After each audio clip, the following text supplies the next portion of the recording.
On this edition of Phoenix News, we dive into the school year with a blast. Our team takes a stroll through NWA's most popular art museum, gives you a spin on how the AV Tech students work with each other in the classroom, and showcase a few special people around our school who make our lives so much better. All of this and more. Welcome back to Phoenix News. My name is Madeline Doppy.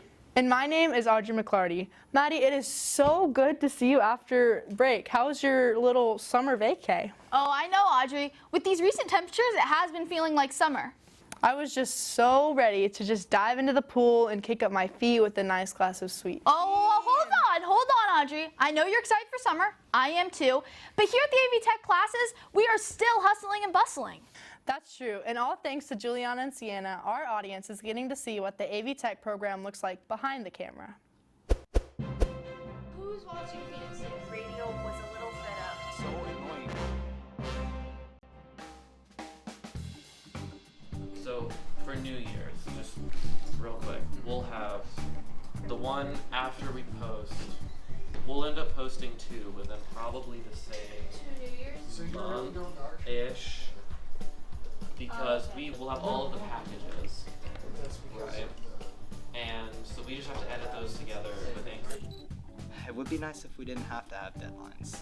You know, part of the problem is, you know, people being distracting, people laughing, you know, the basics of any tech office.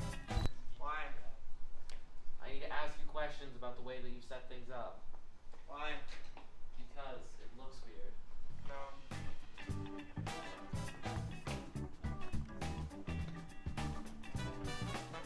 Past lives could not hold me back. Lost love, sweet and when finally found. I got the strangest. Could not hold me back. Lost love, sweet and when finally. I just don't even know. Where did I go wrong in life? I mean, seriously, like, what did I do?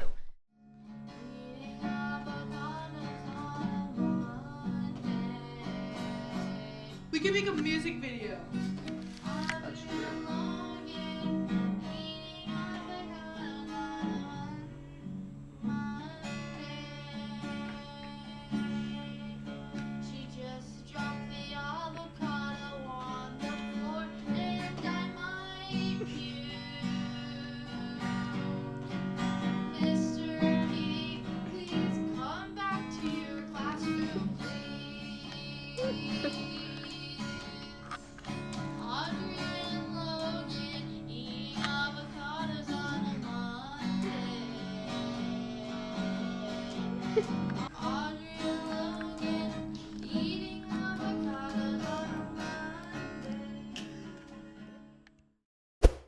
Man, Maddie, avocados are just so good. You're missing out. Ugh, Audrey, I just cannot believe you. Okay, I get it. No avocados. Thank you. Well, now that we're back at school and not eating avocados, let's just keep things going. You're right, but us as students, we're not the only ones that came back from such a great break. Oh, Audrey, I see what you're doing there. Our wonderful teachers came back from break as well, but we chose a special teacher to highlight for this edition of Phoenix News to give some needed attention to. My name is Jacob Myers, and I teach 8th grade CCR and 11th grade CCR.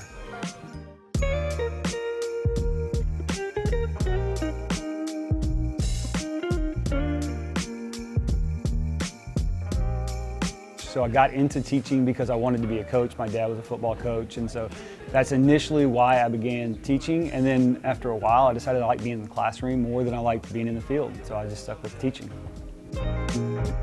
I always enjoy getting to see students that I've taught in the past. I've got some really good relationships. They felt like I did a good job with them, or they appreciated my time with them. It's always a great feeling. I've always been in social studies, so I've taught 8th grade U.S. history, civics, economics. Traditionally, I've always been a social studies teacher.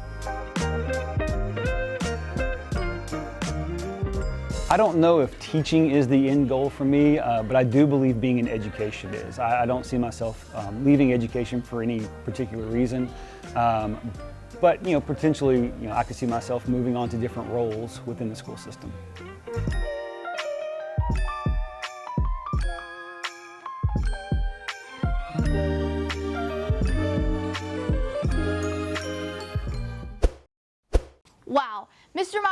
truly incredible. Thanks to your hair and his team for highlighting the joy it is to have you in our DTSOI hallways. It is so great to see all of these students and teachers collaborating with each other while using our brains to get some work done. I think there might be something even better than working in the hallways, though. Really, Audrey? Oh my, but school is just so much fun. You get to learn and be smart and be with your friends. Yes, I agree, but I find it even more special when our students go out into the real world and learn and experience things that we may not get to here at DTSOI. That was such a fun trip to go on and watch all the kids and teachers learn about the wonderful artwork and history around Crystal Bridges. Yes, I agree. I may have got to stroll around a lot, filming artwork and students, but it was great watching it all come together at the end. A huge thank you to Trent Jones and Crystal Bridges for making this piece come to life.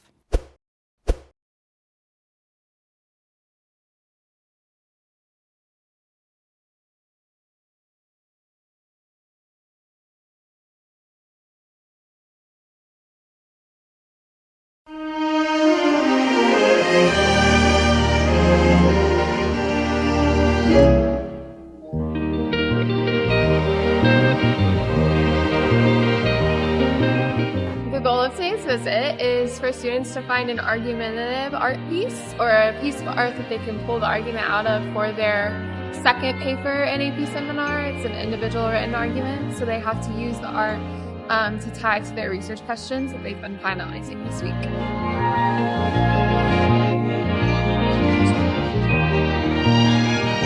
So what we really want them to take away from this experience is to be able to see a piece of art and understand and analyze it for the artist's argument so that they can then turn around and use it for their own source and their own art. I think we hope to see that they're confident in the question that they came up with and in their overall research as they're learning the skills for AP seminar, just applying them more and going off on their own and feeling confident in doing that.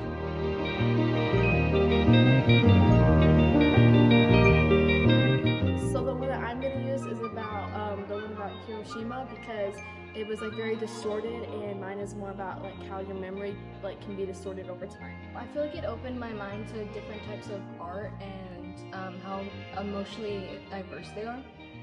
I enjoyed the Rosie the Riveter.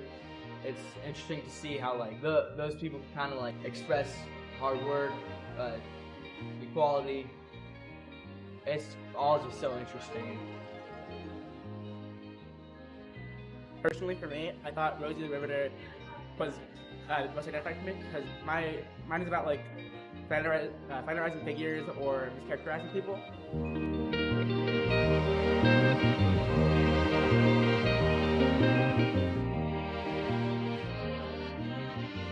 I believe opportunities provided to students coming and having art experiences here at Crystal Bridges include building critical thinking strategies, visual literacy skills, connecting to art, nature, and wellness through our collection on view and digital aspects as well, to tell their stories through American art.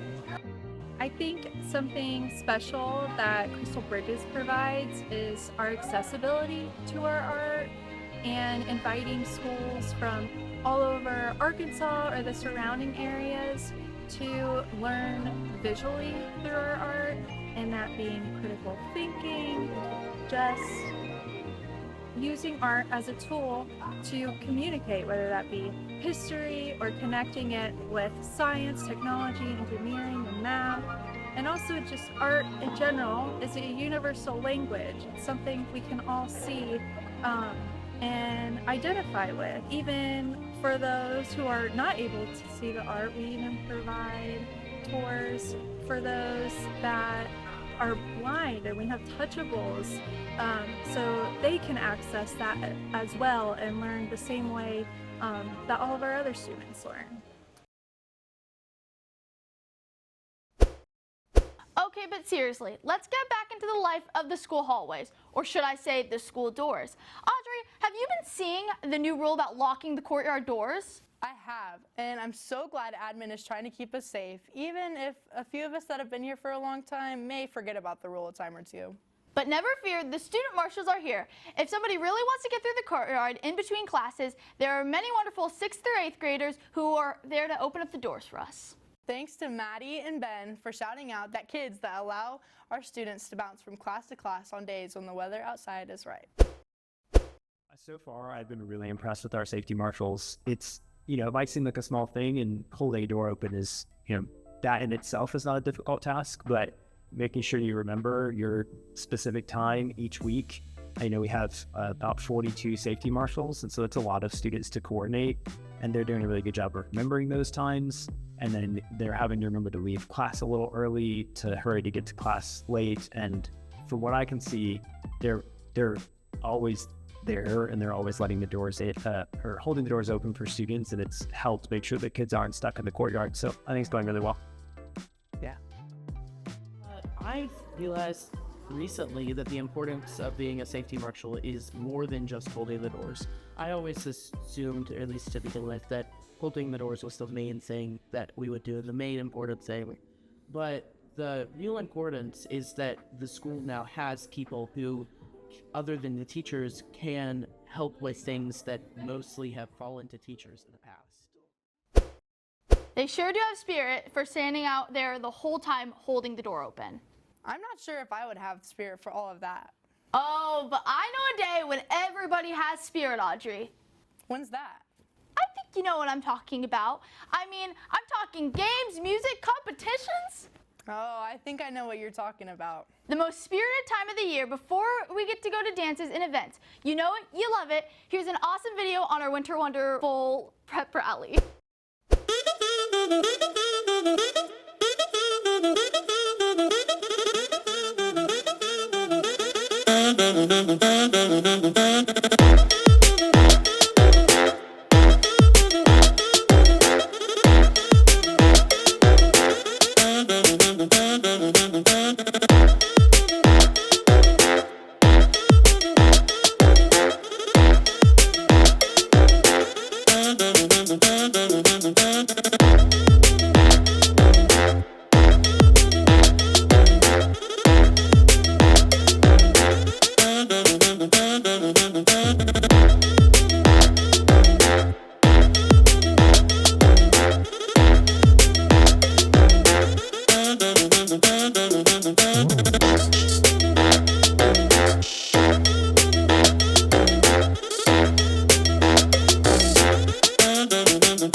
Thank you so much to the different levels of AV Tech students who work together to make this piece possible.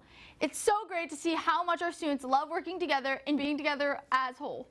I agree. Another final thank you to the teachers and students behind the scenes that made this episode possible for you, our viewers. Keep an eye out for the next Phoenix News coming soon to Springdale Public Schools YouTube. But until then, see you on the next one.